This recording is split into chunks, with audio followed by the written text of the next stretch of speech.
다 같이 사도신경으로 우리의 신앙을 고백하겠습니다. 전능하사 천지를 만드신 하나님 아버지를 내가 믿사오며 그 외아들 우리 주 예수 그리스도를 믿사오니 이는 성령으로 잉태하사 동정녀 마리아에게 나시고 본디오 빌라도에게 고난을 받으사 십자가에 못 박혀 죽으시고 장사한 지 사흘 만에 죽은 자 가운데서 다시 살아나시며 하늘에 오르사 전능하신 하나님 우편에 앉아 계시다가 저리로서 산자와 죽은 자를 심판하러 오시리라.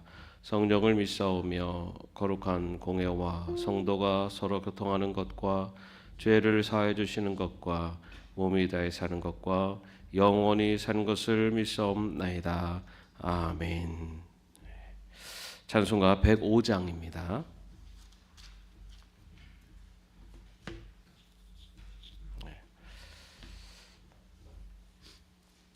찬송가 105장 함께 찬양하겠습니다.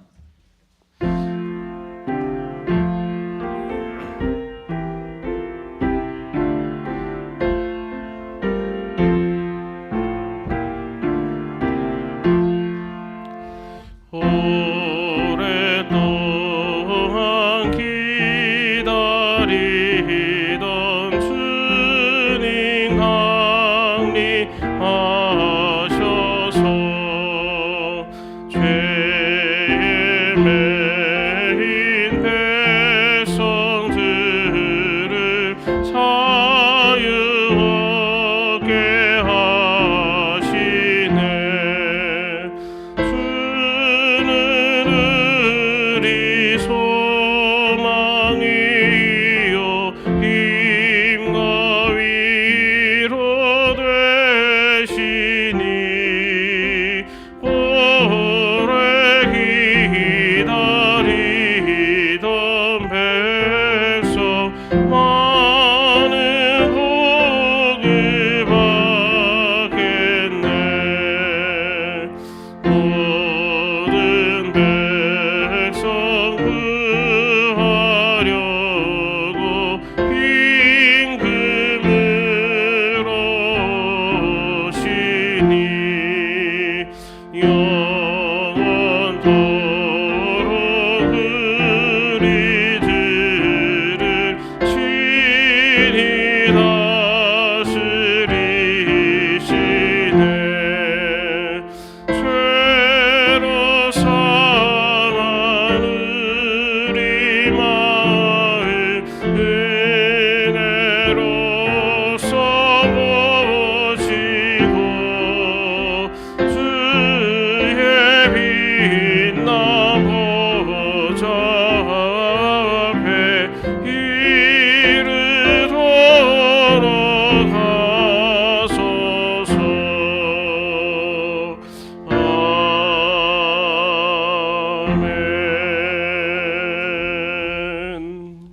아멘.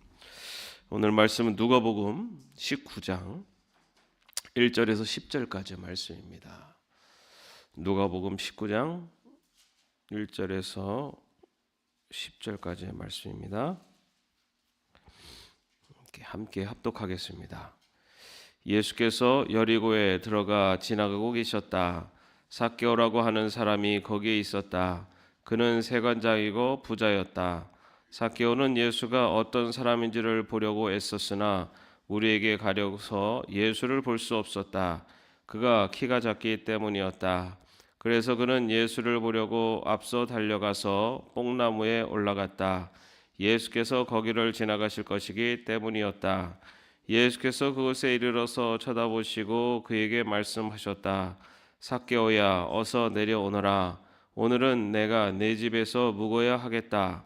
그러자 삭개오는 얼른 내려와서 기뻐하면서 예수를 모셔드렸다.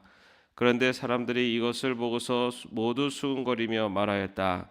그가 죄인의 집에 묵으려고 들어갔다.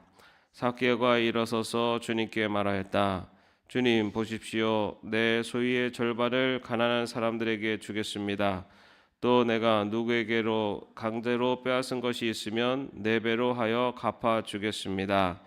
예수께서 그에게 말씀하셨다. 오늘 구원이 이 집에 이르렀다. 이 사람도 아브라함의 자손이다. 인자는 잃은 것을 찾아 구원하러 왔다. 아멘.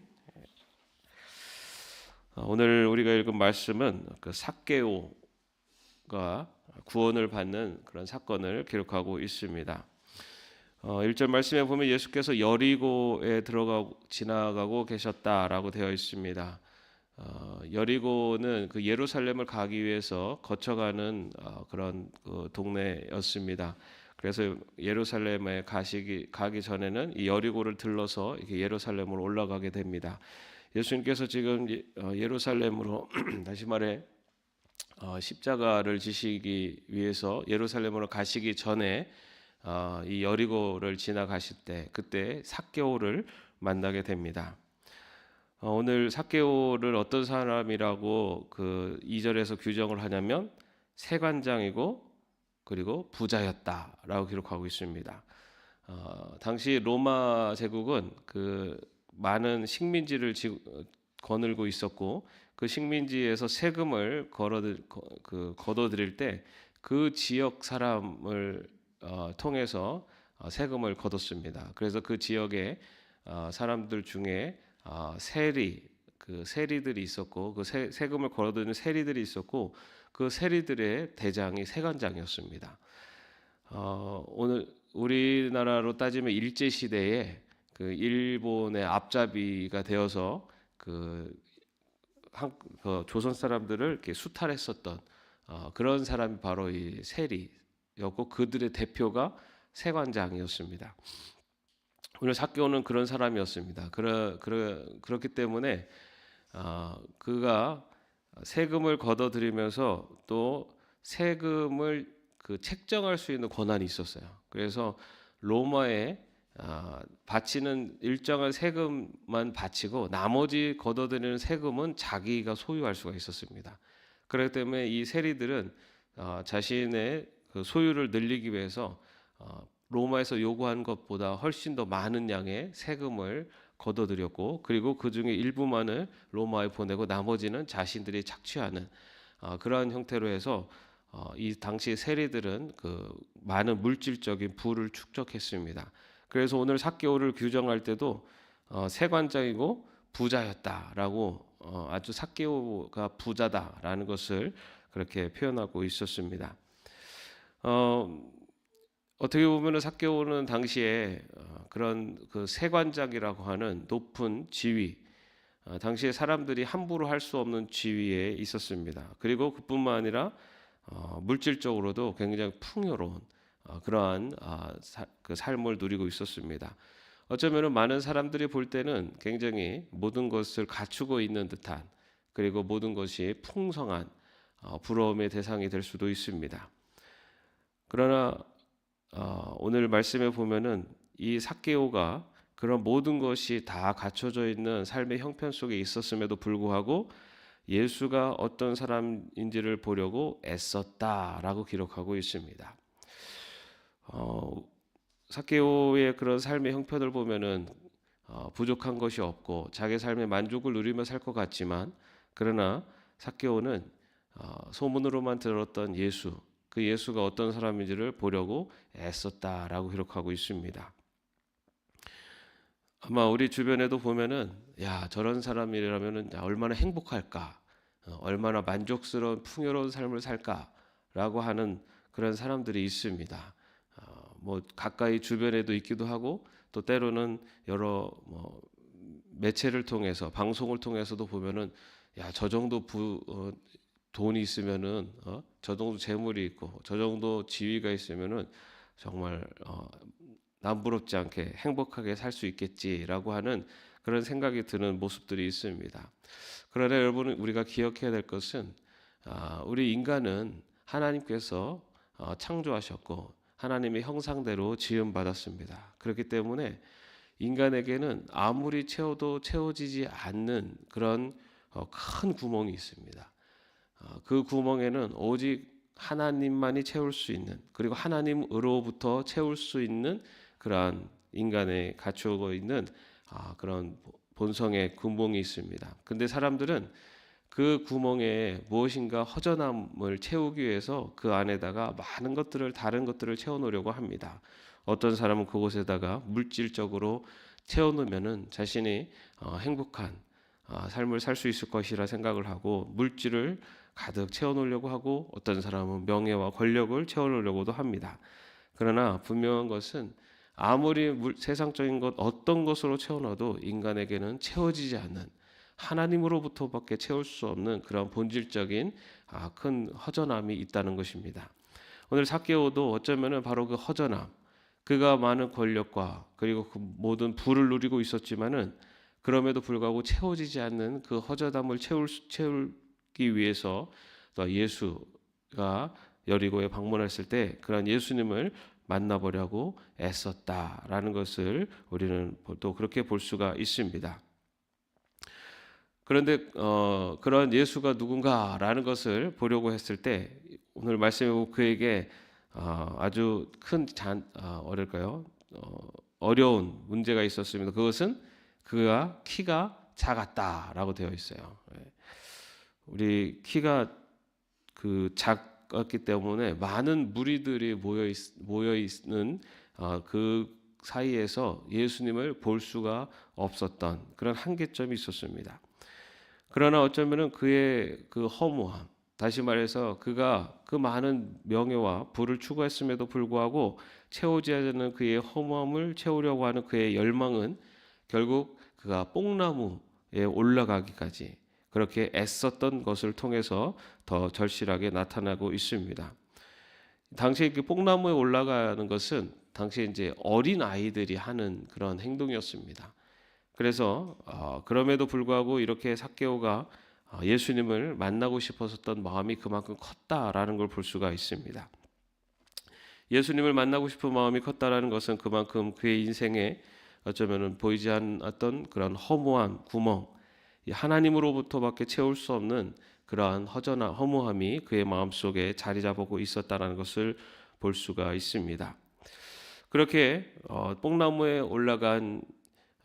올라가서 예수님이 지나갈 것을 기다리고 있었던 삭개오에게 오늘 5절 말씀에 보면은 예수님께서 다가가셨습니다. 그리고 삭개오에게 삭개오야 어서 내려오너라라고 이렇게 말씀하십니다. 어쩌면은 삭개오가 기대하지 않았던, 그저 지나가는 것만을 바라보는 것만으로도 어쩌면 그 기대만을 갖고 있었던 예수님께서 직접 찾아오셔서 삭개오에게 이렇게 말씀을 하십니다. 그래서 삭개오는 이렇게 예수님을 만나게 됩니다. 그런데 여러분, 우리의 삶도 그리고 우리의 인생도 돌아보면 삭개오와 같은 인생입니다. 왜냐하면 우리가 예수님을 만나러 간 게 아니라 예수님이 우리를 만나러 오셨고, 그리고 그 만나러 찾아오신 예수님을 우리가 만나서 지금 구원받은 하나님의 자녀로 지금 우리가 이 자리에 있기 때문입니다. 우리가 구원받는 것은 우리의 노력과 의지가 아니라 하나님께서 주시는 은혜라는 것을 우리는 고백을 합니다. 내가 어떤 공로가 있거나 자격이 있어서가 아니라 나를 하나님의 자녀로 선택하시고 그 선택하신 하나님의 은혜로 그 예수 그리스도의 보혈의 공로가 나에게 찾아온 것이고 나에게 입혀진 것입니다.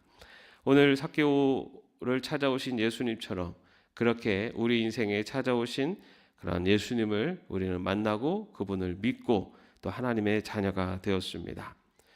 그렇게 예수님을 만난 삭개오, 그 삭개오가 오늘 6절 말씀에 보면은 기뻐하면서 예수를 모셔드렸다라고 그렇게 기록하고 있습니다.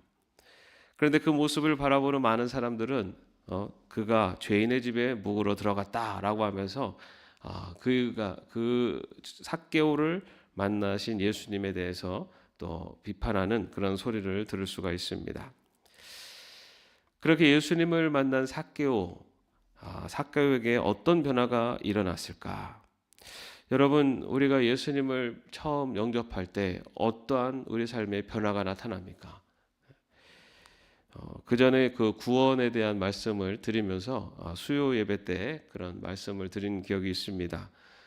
우리가 이 세상의 그리스도인이 된다는 것은 예수 그리스도를 만났을 때, 예수 그리스도를 만나고 예수 그리스도를 믿고 예수 그리스도를 영접할 때 바로 우리가 그리스도인으로 새로 태어난다라는 말씀을 드렸습니다.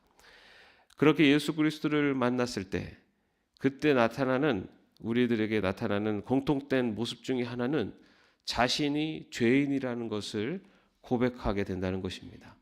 자신의 죄인이라는 것, 자신이 너무나 예수님을 만나기 전에, 예수님을 영접하기 전에 너무나 죄인으로 살았던, 죽을 수밖에 없었던 사람이라는 것을 고백하게 되며 회개하게 된다는 겁니다.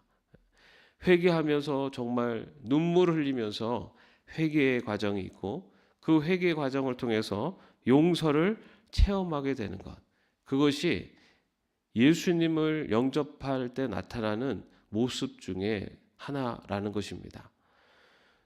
그런 회개의 과정이 없다면 내가 정말로 예수님을 영접했는가라는 부분을 우리가 다시 한번 생각해 봐야 됩니다. 예수님을 만나게 되면은 완전하신 그 예수님이 나를 위해서 십자가에 죽으셨다는 것을 믿고 영접하게 된다면 바로 내가 죄인이라는 것을 스스로 고백할 수밖에 없고, 그리고 그 죄인이라는 것을 고백함으로 말미암아 용서를 구하고 또 하나님의 크신 예수 그리스도를 통해 보여주신 용서를 체험하고 고백하게 됩니다. 그것이 바로 회개입니다. 오늘 삭개오도 예수님을 만납니다. 그런데 오늘 본문에 보면은 삭개오가 예수님 앞에 자신의 죄를 고백하는 내용은 나오지 않습니다. 그러나 그가 그의 마음에 회개했다는 것을 분명히 알 수 있는 것은 바로 8절 이하에서 나오고 있는 삭개오가 주님께 말하는 내용을 통해서 볼 수가 있습니다. 삭개오가 이렇게 이야기합니다. 주님 보십시오. 내 소유의 절반을 가난한 사람들에게 주겠습니다. 또 내가 누구에게서 강제로 빼앗은 것이 있으면 4배로 하여 갚아주겠습니다. 우리가 회개라는 것은 우리가 잘못했다는 것을 뉘우치는 것이 회개입니다. 그런데 진정한 회개는 내가 잘못했다는 것을 뉘우치는 것에서 끝나는 것이 아니라 내가 변화되는 데까지 나아가는 것이 참된 회개입니다. 내가 예수님을 믿고 하나님 주님 앞에 회개하고 그리고 내가 참된 회개를 했다라는 것의 증거는 내가 주님 앞에 나와 나의 잘못을 고백하는 것으로만 끝나는 것이 아니라 그 고백에 합당한 변화가 나타날 때 그것이 바로 참된 회개입니다. 오늘 삭개오가 비록 주님 앞에 나와서 자신의 모든 죄를 회개하고 고백한 내용은 나오고 있지 않지만 그가 잘못한 것을 인정했기 때문에 주님을 만나고 나서 그의 죄에 대해서 스스로 인정하고 그것에 대해서 용서하는 그의 삶의 모습이, 용서를 받기를 원하는 삶의 모습이 바로 자신의 소유를 절반을 팔아 가난한 사람들에게 주고 자기가 강제로 빼앗은 것이 있다면 4배로 갚아주겠습니다 라고 하는 그의 삶의 변화를 통해서 나타나고 있다는 것을 볼 수가 있습니다. 우리가 살아가면서 많은 회개의 그런 순간들이 있습니다. 우리가 처음에 예수님을 만났을 때 그때 정말 나의 죄의 모든 죄성과 그런 죽을 수밖에 없는 죄의 모습에 대해서 회개를 하고 또한 그를 통해서 우리가 하나님의 자녀로서 그 새로운 삶을 시작하게 됩니다. 그러나 우리는 또 살아가면서 완전한 의인이 아니기 때문에 또 살아가면서 죄를 짓게 됩니다. 죄를 지을 때마다 우리는 다시 주님 앞으로 나가고 그 하나님 앞에 나아가 다시 한번 우리의 죄를 고백하고 또한 하나님 앞에 용서를 구합니다. 그런데 진정한 회개는 하나님 앞에 나와 용서를 구하는 것뿐만이 아니라 그에 합당한 삶의 변화를 통해서 나타날 때만이 그것이 진정한 회개라는 것을 보여주는 가장 대표적인 사건이 바로 삭개오의 모습에서 나타나고 있습니다.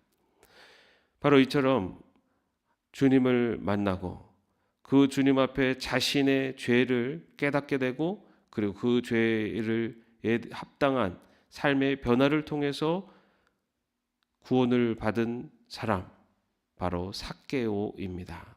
그래서 예수님께서 9절 말씀에 보면 오늘 구원이 이 집에 이르렀다라고 그렇게 말씀하고 있습니다. 회개한 자신의 죄를 인정하고 그리고 자신이 죄에 합당한 그런 회개의 모습으로 변화된 바로 삭개오를 바라보시고 예수님께서는 구원에 이르렀다라고 말하고 있습니다. 우리가 하나님의 백성으로 살아갈 때, 우리가 회개의 자리로 나아갈 때 우리가 분명히 기억해야 될 것은 우리가 입술로 우리의 잘못을 뉘우치는 것으로만 끝나는 것이 아니라 그에 합당한 삶의 변화를 위해서 수고하고 노력하는 것, 그것이 바로 참된 회개의 모습이다라는 것을 우리는 기억해야 될 줄로 압니다. 그렇게 회개하는 자리로 나올 때 우리 주님은 그의 지나온 삶의 모습이 어떠하든지 간에 모든 것을 다 용서하시고 구원의 은혜를 내려주시는 분이십니다. 바로 그 인자하신 주님, 그 주님과 동행하는 하나님의 백성으로 이 땅을 살아가며 우리가 혹여나 죄의 길, 또 하나님 앞에 부끄러운 모습이 있다면 회개의 자리로 나아가되 그저 입술로 하는 회개가 아니요 내 삶의 변화를 통해서 온전한 회개를 이루며 구원을 향해 한 걸음 한 걸음 더 나아갈 수 있는 저와 여러분이 되시기를 주님의 이름으로 축원합니다. 기도하겠습니다. 하나님, 우리들은 너무나 부족하여 때로는 하나님께서 기뻐하지 않는 그런 죄의 모습으로 살아갈 때가 있습니다. 우리의 입술이 누군가를 비판하고 부정하는 그러한 죄를 지을 때도 있고, 우리의 생각이, 우리의 말과 행동이 누군가에게 상처가 되기도 하고 누군가를 아프게 하게 할 때도 있습니다. 때로는 하나님께서 원치 않는 그러한 삶의 길을 선택할 때도 있습니다. 하나님, 그러나 오늘 삭개오를 통해서 보여주셨던 것처럼 주님 앞에 우리의 죄를 뉘우치고 또한 우리의 그 회개에 합당한 삶의 변화를 추구하며 노력하며 그렇게 나아갈 때 구원이 이 집에 이르렀다라고 하시는 그 예수님의 이 구원의 소식을 우리들의 삶 속에서 언제나 맛보며 또한 그 기쁨을 누리며 살아갈 수 있도록 주님, 우리를 지키시고 인도하여 주시옵소서. 주님, 입술로만 회개하는 그런 반쪽짜리 회개가 아니라 회개에 합당한 열매를 맺는, 그래서 우리의 삶이 날이 갈수록 거룩한 하나님의 백성으로 나아가는 저희 모두가 될 수 있도록 인도하여 주시옵소서. 예수님의 이름으로 기도합니다. 아멘. 하늘에 계신 우리 아버지여, 이름이 거룩히 여김을 받으시오며 나라의 마옵시며 뜻이 하늘에서 이룬 것 같이 땅에서도 이루어지이다. 오늘날 우리에게 일용할 양식을 주옵시고 우리가 우리에게 죄진 자를 사하여 준 것 같이 우리 죄를 사하여 주옵시고 우리를 시험에 들게 하지 마옵시고 다만 악에서 구하옵소서. 대개 나라와 권세와 영광이 아버지께 영원히 있사옵나이다. 아멘.